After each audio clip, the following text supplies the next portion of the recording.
ಸುರಿಯುತ್ತಿರುವ ರಣಭೀಕರ ಮಳೆಗೆ ನಾಗರಹಾವು ಪ್ರವಾಹ ನೀರಲ್ಲಿ ಬಂದಿದೆ. ಪ್ರವಾಹ ನೀರಲ್ಲಿ ನಾಗಪ್ಪ ಹೆಡೆಬಿಚ್ಚಿ ನಿಂತಿದ್ದನ್ನ ನೋಡಿ ಅಲ್ಲಿದ್ದಂತಹ ಜನ ಬೆಚ್ಚಿಬಿದ್ದಿದ್ದಾರೆ. ಕುಶಾಲನಗರ ಶೈಲಜಾ ಬಡಾವಣೆಯಲ್ಲಿ ನಾಗರಹಾವು ಕಾಣಿಸಿಕೊಂಡಿದೆ. ಅದ್ರಾಗೆ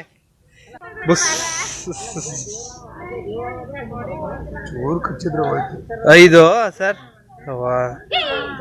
ಯಪ್ಪ ಕಿರಿಚಬಾರ್ದು, ಅದು ಹೋಗುತ್ತೆ, ಹೋಯ್ತದೆ ಅದ್ರಾಗೆ ಚೂರು ಕಚ್ಚಿದ್ರೆ ಹೋಯ್ತು. ಐದು ಸರ್ ಯಪ್ಪ ಕಿರಿಚಬಾರ್ದು, ಅದು ಕೃಷ್ಣಾ ನದಿ ಪ್ರವಾಹಕ್ಕೆ ರಾಯಚೂರಿನ ಗೋಗಲ್ ಗ್ರಾಮ ಪ್ರವಾಹದಲ್ಲಿ ಮುಳುಗೋಗಿರುವಂತದ್ದು. ಗ್ರಾಮದ ನೀರಿನಲ್ಲಿ ಸಿಲುಕೊಂಡಿದ್ದಂತಹ ಮೂವರನ್ನ ರಕ್ಷಣೆ ಮಾಡಲಾಗಿದೆ. ಮೂವರನ್ನ ಎನ್ಡಿಆರ್ಎಫ್ ತಂಡದವರು ರಕ್ಷಣೆ ಮಾಡಿದ್ದಾರೆ. ಕೃಷ್ಣಾ ನದಿ ಪ್ರವಾಹಕ್ಕೆ ಗೋಗಲ್ ಗ್ರಾಮ ಮುಳುಗಿದೆ. ರಾಯಚೂರಿನ ಗೋಗಲ್ ಗ್ರಾಮದಲ್ಲಿ ಪ್ರವಾಹದ ಪರಿಸ್ಥಿತಿ ಹೆಚ್ಚಾಗಿರುವಂತದ್ದು. ಗ್ರಾಮದ ನೀರಿನಲ್ಲಿ ಸಿಲುಕೊಂಡಿದ್ದಂಥವರ ರಕ್ಷಣೆಯನ್ನ ಮಾಡಲಾಗಿದೆ. 3 ಜನ ಪ್ರವಾಹದಲ್ಲಿ ಸಿಲುಕೊಂಡಿದ್ರು, ಅಂಥವರನ್ನ ರಕ್ಷಣೆ ಮಾಡಲಾಗಿದೆ. ರಕ್ಷಣೆ ಮಾಡಿ ಇದೀಗ ಸುರಕ್ಷಿತ ಸ್ಥಳಕ್ಕೆ ಅವರನ್ನ ಕರೆದುಕೊಂಡು ಹೋಗ್ಲಾಗ್ತಾ ಇದೆ. ಆ ದೃಶ್ಯವನ್ನ ನೋಡ್ತಾ ಇದ್ದೀವಿ. ರಾಯಚೂರಿನ ಗೋಗಲ್ ಗ್ರಾಮ ಸಂಪೂರ್ಣವಾಗಿ ಜಲಾವೃತ ಆಗಿದೆ. ಪ್ರವಾಹದ ಪರಿಸ್ಥಿತಿ ದಿನದಿಂದ ದಿನಕ್ಕೆ ಜಾಸ್ತಿ ಆಗ್ತಾ ಇರುವಂತದ್ದು. ಇನ್ನು ಅಲ್ಲಿ ಪ್ರವಾಹದಲ್ಲಿ ಸಿಲುಕೊಂಡಿದ್ದಂತಹ ವೃದ್ಧರನ್ನ ರಕ್ಷಣೆ ಮಾಡಿದ್ದಾರೆ ಎನ್ಡಿಆರ್ಎಫ್ ಟೀಮ್ನವರು. 3 ರಕ್ಷಣೆ ಮಾಡಿ ಅವರನ್ನ ಸುರಕ್ಷಿತ ಸ್ಥಳಕ್ಕೆ ಇದೀಗ ಕರ್ಕೊಂಡು ಬರಲಾಗಿದೆ.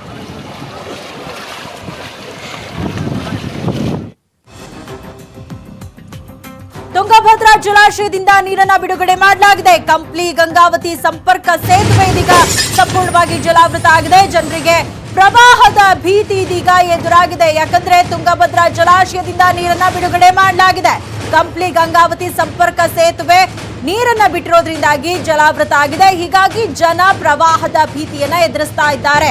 ಯಾಕಂದ್ರೆ ನೀರು ಬಿಟ್ಟಿರೋದ್ರಿಂದಾಗಿ ನೀರಿನ ಮಟ್ಟ ಜಾಸ್ತಿ ಆಗ್ತಾ ಹೋಗುತ್ತೆ. ಸೇತುವೆ ಸಂಪೂರ್ಣವಾಗಿ ಜಲಾವೃತ ಆಗಿದೆ. ಸಂಪರ್ಕವನ್ನೇ ಕಡಿದುಕೊಂಡಿರುವಂತದ್ದು. ತುಂಗಭದ್ರಾ ಡ್ಯಾಂನಿಂದ ಇದೀಗ ನೀರನ್ನ ಬಿಡುಗಡೆ ಮಾಡಲಾಗಿದ್ದು, ಕಂಪ್ಲಿ ಗಂಗಾವತಿ ಸಂಪರ್ಕ ಸೇತುವೆ ಇದೀಗ ಮುಳುಗಿ ಹೋಗಿರುವಂತದ್ದು. ಈ ಕುರಿತಂತೆ ನಮ್ಮ ಪ್ರತಿನಿಧಿ ಶರಣು ಹಂಪಿ ಪ್ರತ್ಯಕ್ಷ ವರದಿ ನೀಡಿದ್ದಾರೆ. ಬನ್ನಿ ನೋಡೋಣ. ಉತ್ತರ ಕರ್ನಾಟಕದ ಆದ್ಯಂತನೂ ಕೂಡ ಭಾರಿ ಪ್ರವಾಹ ಇದೆ.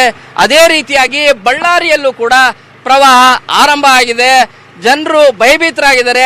ಯಾಕಂದ್ರೆ ಮಲೆನಾಡಲ್ಲಿ ಉತ್ತಮವಾಗಿ ಮಳೆ ಆಗ್ತಾ ಇದೆ. ಭರ್ಜರಿ ಮಳೆ ಕಾರಣಕ್ಕಾಗಿ ಅಲ್ಲಿರುವಂತ ನೀರೆಲ್ಲ ಕೂಡ ತುಂಗಭದ್ರಾ ಜಲಾಶಯಕ್ಕೆ ಬರ್ತಾ ಇದೆ. ಬರೀ ಒಂದೇ ವಾರದಲ್ಲಿ 50ಕ್ಕೂ ಹೆಚ್ಚು TMC ನೀರು ಸಂಗ್ರಹ ಆಗಿದೆ. ಮತ್ತು ಜಲಾಶಯದಲ್ಲಿರುವಂತ ನೀರೇನಿದೆ ಆ ನೀರು ಹೊರಬೀಳೋ ಕಾರಣಕ್ಕಾಗಿ ಈಗ ಸದ್ಯ ನಾವೇನು ಈಗ JCBಯಲ್ಲಿದ್ದೀವಿ, ತುಂಬಾ ಹಳೆಯದಾದಂಥ ಸೇತುವೆ. ಆ ಸೇತುವೆ ಸಂಪೂರ್ಣವಾಗಿ ದುರಸ್ತಿ ಕಾರ್ಯದಲ್ಲಿದೆ. ಇಂಥ ಸಂದರ್ಭದಲ್ಲಿ ನೀರಿನ ಪ್ರವಾಹ ಯಾವ ರೀತಿ ಇದೆ ಅನ್ನೋದನ್ನ ನ್ಯೂಸ್ 18 ಕನ್ನಡ ನಿಮಗೆ ತೋರಿಸುವಂತ ಪ್ರಯತ್ನವನ್ನು ಕೂಡ ಮಾಡ್ತಾ ಇದ್ದೇವೆ. ಯಾವುದೇ ಕಾರಣಕ್ಕೂ ಕೂಡ ಈ ರೀತಿಯಾದಂಥ ದುಸ್ಥಿತಿ ಸೇತುವೆ ಏನಿದೆ, ಈ ಸೇತುವೆಗೆ ಕಸ ಕಡ್ಡಿ ಎಲ್ಲ ಕೂಡ ಸೇರ್ಕೊಂಡಿದೆ. ನನ್ನ ಎಡ ಮತ್ತು ಬಲಭಾಗಕ್ಕೆಲ್ಲವೂ ಕೂಡ ಏನು ಕಸ ಏನಿದೆ ಇದು ದೊಡ್ಡ ಪರಿಣಾಮ ಬೀರ್ತದೆ. ಯಾಕಂದ್ರೆ ಇರುವಂತ ಕಸವನ್ನ ನಾವು ಹೊರಗಡೆ ಕಳಿಸದೇ ಇದ್ರೆ, ಅಂದ್ರೆ ದಬ್ಬದೇ ಇದ್ರೆ ದೊಡ್ಡ ಕಷ್ಟ ಆಗ್ತದೆ. ಯಾಕೆ ಅಂದ್ರೆ ನೀರ್ ನಿಂತು ಬಿಟ್ರೆ ಸೇತುವೆ ಮೇಲ್ಭಾಗದಲ್ಲೆಲ್ಲ ನೀರು ಬರ್ತದೆ.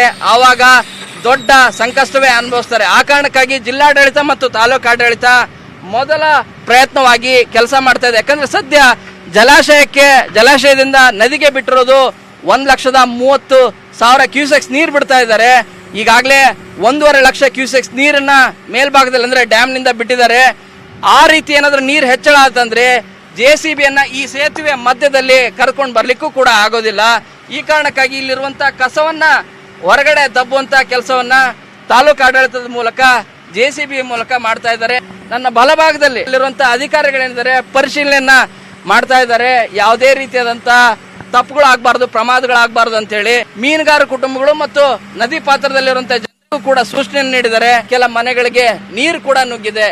ಈ ರೀತಿಯಾದಂತ ವಾತಾವರಣ ಬಳ್ಳಾರಿಯಲ್ಲಿ ಇಂದಿನಿಂದ ಪ್ರವಾಹದ ಭೀತಿ ಎದುರಾಗಿದೆ. ಬಳ್ಳಾರಿಯಿಂದ ಕ್ಯಾಮರಾ ಪರ್ಸನ್ ವಿಜಯ್ ಗಾಜೆ ಜೊತೆ ಶರಣು ಹಂಪಿ, ನ್ಯೂಸ್ 18 ಕನ್ನಡ.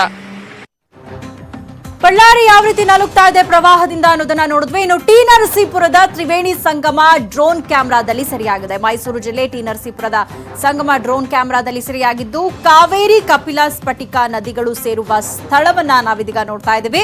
ಕಾವೇರಿ ಹಾಗೂ ಕಪಿಲಾ ನದಿಗಳು ತುಂಬಿ ಹರಿತಾ ಇದೆ. ನದಿಗಳು ತುಂಬಿ ಹರಿತಾ ಇರುವ ದೃಶ್ಯ ಡ್ರೋನ್ ಕ್ಯಾಮೆರಾದಲ್ಲಿ ಸೆರೆಯಾಗಿದೆ.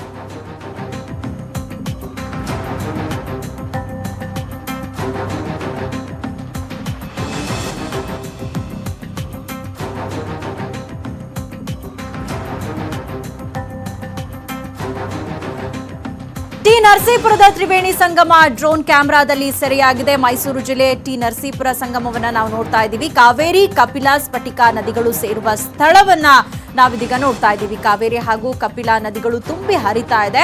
ನಯನ ಮನೋಹರವಾದಂತಹ ಒಂದು ದೃಶ್ಯ ಇದು. ಇದನ್ನ ಡ್ರೋನ್ ಕ್ಯಾಮೆರಾದಲ್ಲಿ ಸೆರೆ ಹಿಡಿಯಲಾಗಿರುವಂಥದ್ದು. ಇನ್ನು ಜನ ಕೂಡ ಇದನ್ನ ನೋಡೋದಕ್ಕೆ ಅಲ್ಲಿ ಬರ್ತಾ ಇದ್ದಾರೆ. ತ್ರಿವೇಣಿ ಸಂಗಮ ತುಂಬಿ ಹರಿತಾ ಇರುವಂಥದ್ದು. ಮಳೆ ಜಾಸ್ತಿಯಾಗಿ ಎಷ್ಟೊಂದ್ ಕಡೆ ಎಲ್ಲ ಪ್ರವಾಹದ ಪರಿಸ್ಥಿತಿ ನಿರ್ಮಾಣ ಆಗಿದೆ. ಮತ್ತೊಂದ್ ಕಡೆ ಯಾವ ರೀತಿಯಾಗಿ ನದಿಗಳು ತುಂಬಿ ಹರಿತಾ ಇದೆ, ಸಂಗಮ ಯಾವ ರೀತಿ ಕಾಣ್ತಾ ಇದೆ ಅನ್ನೋದನ್ನ ನಾವು ಡ್ರೋನ್ ಕ್ಯಾಮೆರಾದಲ್ಲಿ ನೋಡ್ತಾ ಇದೀವಿ.